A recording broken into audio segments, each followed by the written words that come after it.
첫 번째 가나의 혼인잔치. 예수님께서 공생애를 시작하신 후 얼마 지나지 않아 갈릴리 가나에서 혼인잔치가 열렸습니다. 예수님의 어머니 마리아도 초대받았고 예수님과 제자들도 함께 참석하셨습니다. 많은 사람들이 모여 즐거운 시간을 보내고 있었지만 잔치 중 예상치 못한 문제가 발생했습니다. 포도주가 떨어진 것입니다. 마리아는 예수님께 다가가 조용히 말했습니다. 저들에게 포도주가 없나이다. 요한복음 2장 3절 말씀. 예수님께서는 대답하셨습니다. 여자여, 나와 무슨 상관이 있나이까? 내 때가 아직 이르지 아니하였나이다. 요한복음 2장 4절 말씀. 그러나 마리아는 종들에게 말했습니다. 너희에게 무슨 말씀을 하시든지 그대로 하라. 요한복음 2장 5절 말씀.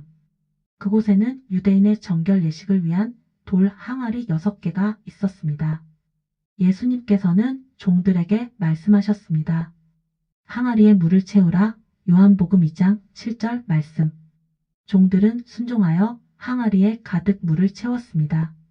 그러자 예수님께서는 말씀하셨습니다. 이제 떠서 연회장에게 가져다 주라. 요한복음 2장 8절 말씀.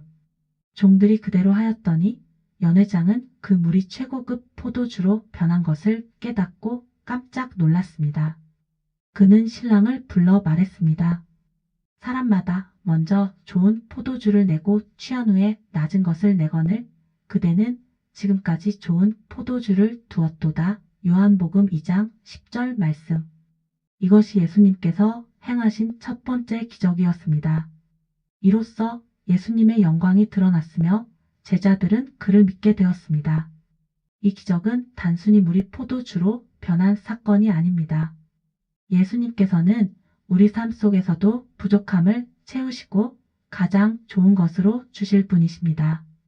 우리가 예수님의 말씀에 순종할 때 하나님의 놀라운 역사와 축복을 경험할 것입니다. 두 번째, 성전 정화. 하나님의 집을 깨끗하게 하심. 가나의 혼인잔치에서 첫 번째 기적을 행하신 후 예수님께서는 제자들과 함께 예루살렘으로 가셨습니다. 마침 유대인의 유월절이 가까워지면서 수많은 사람이 성전으로 몰려들었습니다. 그러나 그곳에서 예수님이 보신 것은 거룩한 성전이 장사하는 곳으로 변질된 모습이었습니다. 성전뜰에는 비둘기 장사꾼과 돈 바꾸는 자들이 가득 차 있었습니다. 이들은 성전에서 제사를 드리러 온 사람들에게 높은 가격으로 재물을 팔고 부당한 이익을 취하고 있었습니다. 이 모습을 보신 예수님께서는 분노로 가득 차 채찍을 만드셨습니다.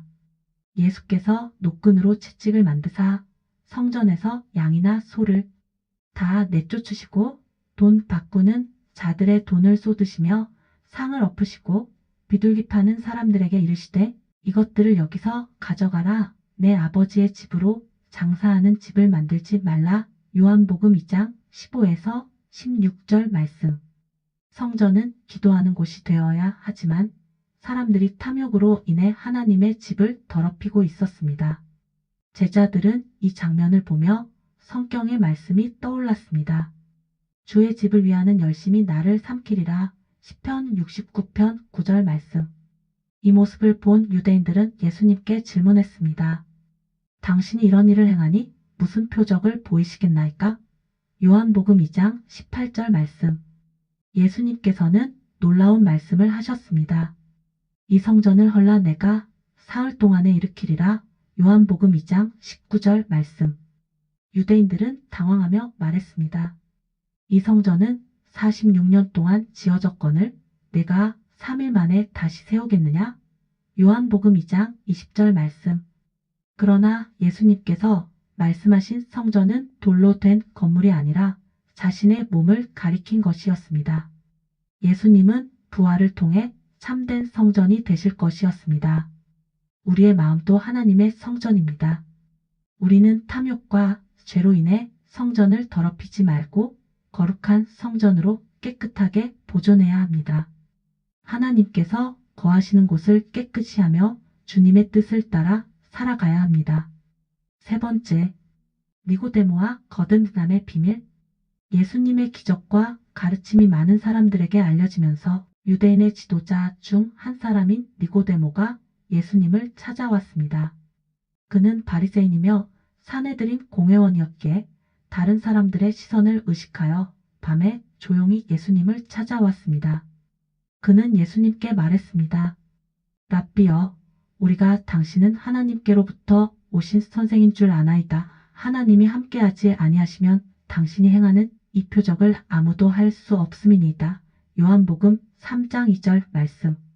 예수님께서는 니고데모의 말에 대답하시며 중요한 말씀을 하셨습니다.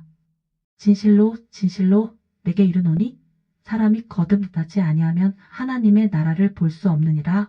요한복음 3장 3절 말씀. 니고데모는 이해하지 못하고 물었습니다. 사람이 늙으면 어떻게 다시 태어날 수 있나이까? 두 번째 모태에 들어갔다가 날 수 있나이까? 요한복음 3장 4절 말씀. 그러자 예수님께서는 더 깊은 의미를 설명하셨습니다. 진실로 진실로 내게 이르노니 사람이 물과 성령으로 나지 아니하면 하나님의 나라에 들어갈 수 없느니라. 육으로 난 것은 육이요 영으로 난 것은 영이니라. 요한복음 3장 5에서 6절 말씀. 예수님께서는 니고데모에게 거듭남이 단순한 육적인 변화가 아니라 성령을 통한 영적인 변화임을 가르치셨습니다. 그리고 다음과 같은 말씀을 하셨습니다. 하나님이 세상을 이처럼 사랑하사 독생자를 주셨으니 이는 그를 믿는 자마다 멸망하지 않고 영생을 얻게 하려 하심이라. 요한복음 3장 16절 말씀. 이 말씀은 오늘날까지도 복음의 핵심이며 하나님의 사랑을 나타내는 가장 중요한 선언입니다. 니고데모는 예수님의 말씀을 듣고 깊이 생각했습니다. 그는 바리새인으로서 율법을 잘 알고 있었지만 참된 구원은 행위가 아니라 예수님을 믿는 믿음으로 이루어진다는 것을 깨닫게 되었습니다. 거듭남은 단순한 종교적 행위가 아니라 성령을 통한 새 생명의 시작입니다. 하나님께서는 지금도 우리를 부르시며 예수님을 믿음으로 영생을 얻도록 인도하고 계십니다. 네 번째, 사마리아 여인과 생수의 은혜. 예수님께서는 유대 지역을 떠나 갈릴리로 가시는 길에 사마리아를 지나가셨습니다. 유대인들은 보통 사마리아인들을 멸시하여 그들의 지역을 피했지만 예수님께서는 사마리아로 가셨습니다. 길을 가시던 예수님께서는 수가라 불리는 동네의 야곱의 우물 곁에서 잠시 쉬셨습니다. 정오쯤 한 여인이 물을 길러왔습니다. 그녀는 사람들이 많이 모이는 아침이나 저녁이 아닌 한낮에 홀로 나왔습니다. 사람들의 시선을 피하려 했기 때문이었습니다. 예수님께서는 그녀에게 말씀하셨습니다. 나에게 물을 좀 달라. 요한복음 4장 7절 말씀. 사마리아 여인은 깜짝 놀라며 말했습니다. 당신은 유대인으로서 어찌하여 사마리아 여자인 나에게 물을 달라 하나이까? 요한복음 4장 9절 말씀. 예수님께서는 말씀하셨습니다. 내가 주는 물을 마시는 자는 영원히 목마르지 아니하리라. 요한복음 4장 14절 말씀. 예수님은 우리에게도 생수를 주시기를 원하십니다. 그분을 믿고 나아갈 때 우리 영혼이 참된 만족을 얻게 될 것입니다. 구독과 좋아요는 사랑입니다. 감사합니다.